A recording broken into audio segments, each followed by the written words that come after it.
I'm Lisi Keeker, a longtime studio owner turned founder here at Studio Grow. Just a few years ago, I was building my studios the hard way. So I didn't have the team, the budget, or most importantly, the time. Now, if you speed up to today, I sold my wildly profitable studios in the mid 7 figures while serving my community in ways I could have only dreamed. Now I work with thousands of boutique fitness studio owners in over 40 countries, and I am so blessed to share some of the best tested strategies for our industry every single week. I created this podcast so you'd always have clear, actionable processes, tried and tested advice, and just some good old-fashioned inspiration. So you can take steps to grow your studio and turn it into a powerhouse empire just like I did. If you're a studio owner who's ready to impact your community and see major growth in the process, or you're prepping to become one, then you're in the right place.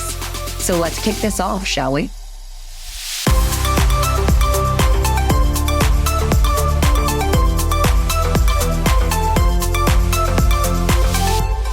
Hi, welcome to today's podcast.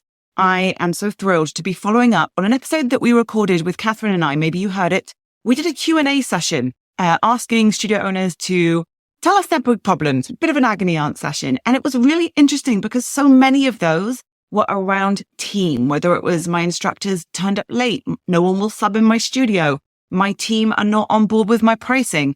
The same themes came out of that Q&A over and over again. And here's the thing about team. When you have one, ultimate competitive advantage, it's so powerful. But building a strong team, although it's possible and actually quite simple, is painfully difficult at the same time. So with that in mind, we're following up with some ideas on how you can actually make your team work for you. Now, maybe you are, maybe you're a solopreneur right now. So maybe it's just you, you're teaching most of the classes, you don't have a team, or maybe you just have like a virtual assistant or someone on front desk, or maybe one instructor who's working for you. We tend to have this idea that all I need is more hands. And when I just have more people on board, they'll be able to take this load off me and everything will run like clockwork. But unfortunately, it can be just where the problems begin. Because if we don't have a process to bring someone into our business and have them function in a way that really supports us, supports them, supports the clients, supports the studio, then we end up with issues, and issues are stressful. And then suddenly we're looking for a job and thinking, why are we doing this? And so it really comes down to how are you responsible for those on your team? Because at the end of the day, if you're a studio owner, the buck stops with you. It's harsh. We can sit there and say, why are these things happening? Why does so-and-so not turn up for class? Why have they not, told me about an issue that I need to deal with? Well, did we train them properly? Did we onboard them properly? So today we're going to be talking about what you can do to make sure that when you've found that perfect hire and you've brought them on board, that it's a success for your studio. Now, if you want to extract yourself from the day-to-day of running your studio, which I think is what a lot of us are looking for, a little bit more time, right, out of the studio so we can actually enjoy it and recharge our batteries, then a proper onboarding and accountability for your team members is essential. It is going to save you. You might not have any onboarding. The onboarding at the moment might be, here's the keys, here's the security code, here's how, here's the studio setup, off you go, teach your classes. But that doesn't really set our team up for success. We want our onboarding to go a lot deeper than that. It doesn't have to be a big thing to start out with. There's people who create their onboarding in lots of different ways, whether it's in person, whether it's virtual, whether it's a PDF document. But we do want to make sure that we're covering our bases, because how is someone supposed to have success at your studio if they don't actually know what you stand for, or what your expectations are, or who to call when something happens? So a really great way to think about your onboarding process is to write down what we call sticky points. So what are the sticky points in your studio? What is happening all of the time that you wish wasn't happening? And then we can kind of think about, well, why is this happening? And how can I build out some support, some training, some onboarding for my team, so that we can stop these things from being an issue before it gets out of hand. And so in onboarding, we're talking about not only the how to, have your team know what their expectations are. We also want them to buy into the studio. There's nothing worse than having someone who we think is going to be great and they turn up and then after 2 months, it doesn't work out because they don't feel connected. I think we often forget as owners that being an instructor in particular can be quite a lonely job. You can be part of a big team and actually never see your teammates because you come in to teach a class, someone else is leaving, you're passing in reception, and maybe they don't see us day to day. Maybe they don't see us all of the time. So it's difficult to make somebody feel like part of a team when their experience will be with the clients, perhaps, but not necessarily with everyone else that's within your studio ecosystem. So how can we really nurture that person before they've even started with you? There was a really great book on this by Joey Coleman. It's called Never Lose an Employee Again. So if you want some tips on how to wow your new hires, I suggest you go and pick that up and give it a read. But some of these points are from this book. So he says, from the moment they accept the job offer, how do we get them excited to work for us? And the stat for you here is it costs us 100% or 300% more to rehire someone than it would be for us to actually get them on board and get them as part of our team and working well from the beginning. And this comes down to a strong onboarding process. So you want your onboarding to not just be, here's how you do stuff, but also what is your studio culture, right? What do you stand for? What's your mission? What are your values? What's your code of honor or your code of conduct? If people understand why they're coming to work for you and maybe not the studio down the road, and they buy into those things or they have values that align with those things, then they're much more likely to be a success. So I think that's really, really key, is that we do want someone to be excited. Also, what's happening? What's coming up for your studio? What are your plans? Where are you going? Let's let them maybe see the potential of working for you. Maybe they start on front desk, but you've got teacher training coming up and they could be a part of that. They could become an instructor. They could become part of the marketing team or a manager, or they could open their own studio under your brand. Let's make them aware that there's actually a pathway here for them. And this is not just something they do for a few hours a week and it doesn't have any longevity. And that can really start from the get-go with your buy-in and your onboarding. So mission, vision, values, culture, number one. How else can we wow them? Making sure that we've got contact points with them. How do you welcome them? Are you there for them in person? Are you checking in with them? Think about what structure you might need in your studio and you can put in place. And I guarantee that's really going to help you retain your team and have them thrive. So let's circle back a little bit to those sticky points, because this really is the kind of how-to. These are the nitty-gritty things.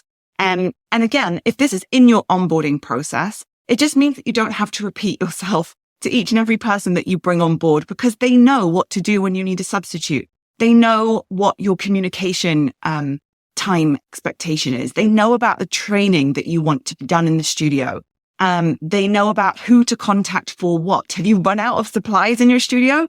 What happens? Who do they call? Who do they tell?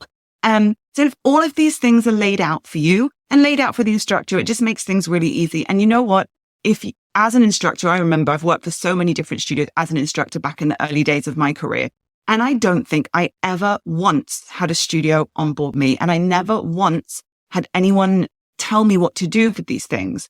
And I think when I did, the first time that I came across this, it really blew me away. It made me think, wow, these people are professional. They're going to, and they care about me, because these things are not just for you as the owner. They also make your instructor's life so much easier. They don't feel stressed about how to handle, for example, a client conversation, because you've given them guidance on that. They don't feel stressed about what they're authorized to do or not do, or how they should set up for class, or an upcoming holiday that they want to take, because you've given them a process for that. So this is really a two-way street, and everyone is a winner when it is in place. Essentially, the more time you spend onboarding new staff, instead of drip feeding info to them and fighting fires for them, the better off you are all going to be. The other thing that I think is really exciting about onboarding is you want to explain why your processes are important and why you do things in a certain way. And it's not all, again, about you, the studio owner. This is about your client experience. This is about tying it back to your mission and your visions and your values. When we sell memberships, for example, then we're bringing in revenue that supports us being able to pay you a fair wage and have a consistent class schedule for our clients. Those are wins for both the instructors, the team members, the studio owner, and the clients. And that's why efforts on sales are so important. That's just an example. And I'm sure you have lots of things in your studio that are important to you, and there's reasons behind that, but are we communicating them? So what about beyond onboarding? Well, this all comes down to processes for every single action that happens in your studio. Do you actually even have processes? Or are you just kind of winging it? You probably know how your studio runs inside out, because chances are you started it, you created these processes, they're in your head, but are they actually written down anywhere? Have they been communicated? And if the answer is no to those two things, then it's actually really difficult for everyone to give a consistent experience, and it creates friction in your team. So you probably do have processes, things like what happens when a new client calls up and has an inquiry, right? There's a system of steps that you go through. And if there isn't, there really should be. It's something that we help a lot of our clients to put in place in our Studio Grow Mastermind. We have a lot of templates for things like processes, a lot of scripts. But these are things that, you will support your team. So member journey, who's in charge of membership sales? What does that look like? What are the steps that you're going to take someone through? What are the touch points you expect your team to be in charge of? When do they get done? When are you going to be checking in with your staff? When are performance reviews? What are our goals as a team? All of these things can have a set process behind them that, when it's communicated, will just help your studio to run so much more smoothly and give you happy team members as well. And I think when we think back to our Q&A episode that we did, so many of the questions that came in, there were issues there because those processes had not been built and they had not been communicated. And if they had been built, they maybe weren't implemented consistently. So following on from that, maybe you have expectations, maybe you've laid out the expectation. What are the consequences? Have you actually said to your team, we expect you to teach X% of the classes on your schedule, and if you don't, that class will be removed from your schedule? Have you got a written warning system for any concerns that come up? Think about these things in advance so that you can actually make the managing of your team really key, and everyone knows where they stand, because trust is one of those things. And let's talk about the key elements of building a successful team, because I would honestly put trust right at the top of that. Great teams are honest with each other. Do you have good communication with your team? They should be unafraid to air their dirty laundry. You want a team that will admit their mistakes or their weaknesses or their concerns, but without being afraid that it's going to blow up in their face and it's going to be a problem for you. So we want open channels of communication, because without trust, it's really difficult. So as an owner, you can be present. You need to participate in these conversations. Make space for your staff to really listen to what they're saying to you. Do you even give your team chances to give you feedback? That's asking for that feedback. Not only, we do it from our clients all the time, right? We survey them. We say, what classes do you want on the schedule? What times do you want? What workshops are you interested in? Do we do that for our team? Are we listening to what they want? Let's really see how we can create a space to make sure. So there could be those could be things like, weekly one-on-one check-ins, monthly one-on-one check-ins. Could just be 5 minutes of your day. It doesn't have to be an hour-long sit-down. Maybe you do performance reviews. Do you have a software that allows your team to communicate really easily? We talked about this previously, that the WhatsApp group's getting out of control. Maybe you use something like Slack.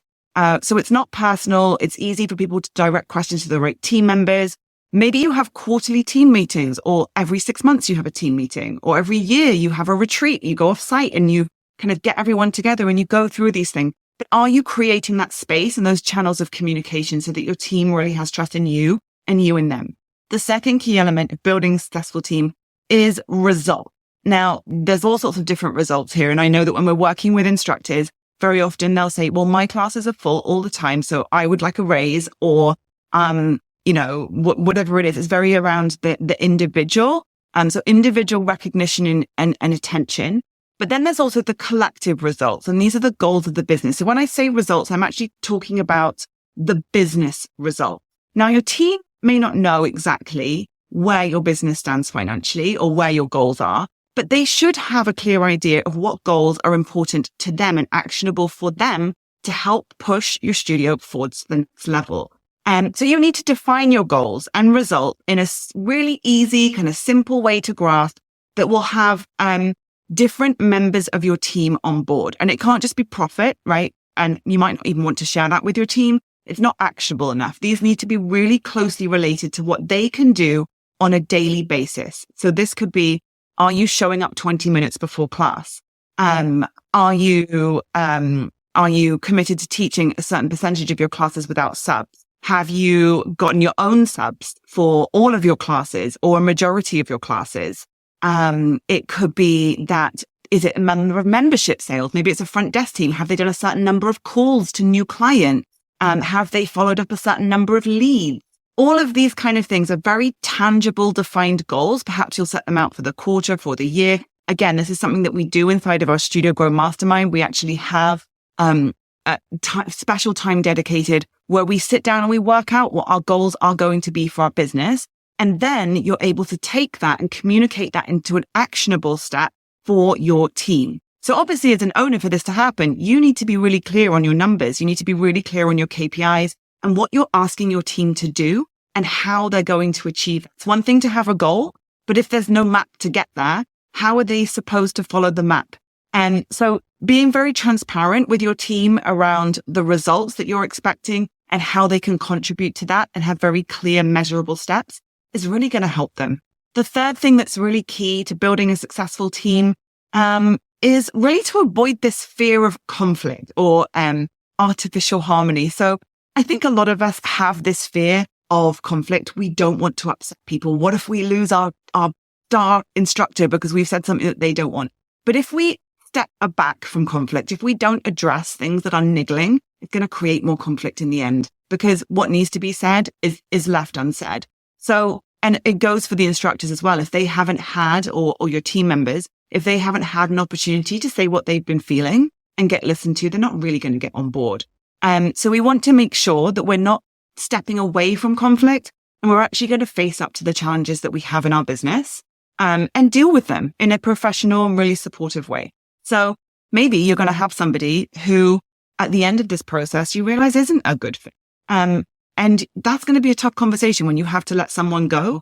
But I think sometimes putting in place these processes, and you know what, especially if you have, let's say, an existing team, maybe you've got people who've been with you from the get-go.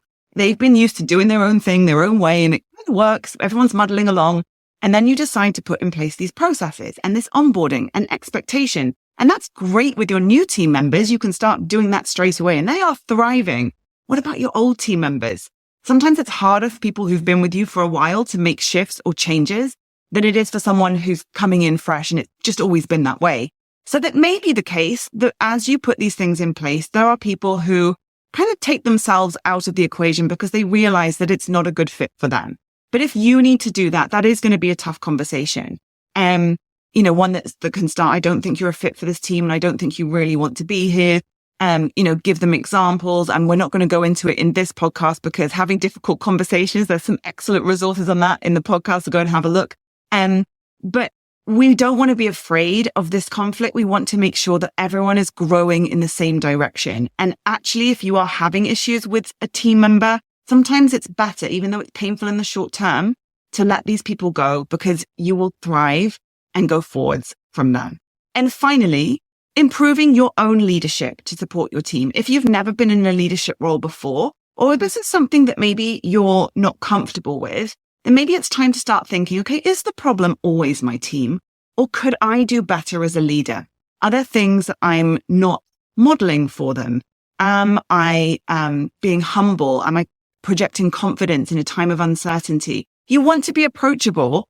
You need to be focused and flexible, kind, empathetic, but also this is your show. So have a think about whether there's some gaps in how you can lead and what you can do and assess yourself, what you can do to actually bridge those gaps and become a better leader. Because very often, sometimes it's not them, it's us. And we have to kind of listen to that little voice and figure out what we can do best. This is definitely something that I have learned along the way. I'm not a natural leader. We're all entrepreneurs, right? So I think this is another key thing. If you've started your own studio, chances are you're an entrepreneurial type, which means you probably look at a problem and figure out a way to fix it because that's just what we do. Not everyone works that way. So when I started hiring my team, I assumed that they thought and felt like me. I thought that if there was an issue, they wouldn't ask for help. They would figure out how to fix it and just get on with it. But actually, a lot of people aren't like that. They actually need direction. They need support. They want to know, oh my goodness, this has happened. What do I do? What tools do I need? Who do I ask for help? And so a big step for me was realizing there's lots of different working styles. Some people will absolutely love to take something and run with it. And other people really want a lot of support. And I wasn't necessarily giving them the support that they needed. So I had to adjust my style for different members of the team. So this is challenging for you. It's challenging for all of us, but I think it's a really key thing. So learnings from today's podcast, what can you implement? Our team is more than just hiring somebody, bringing them on board and hoping that they sink or swim. We really need to support them as leaders by building out our expectation, communicating, fully onboarding them, and keeping that process going through continual reviews and conversation.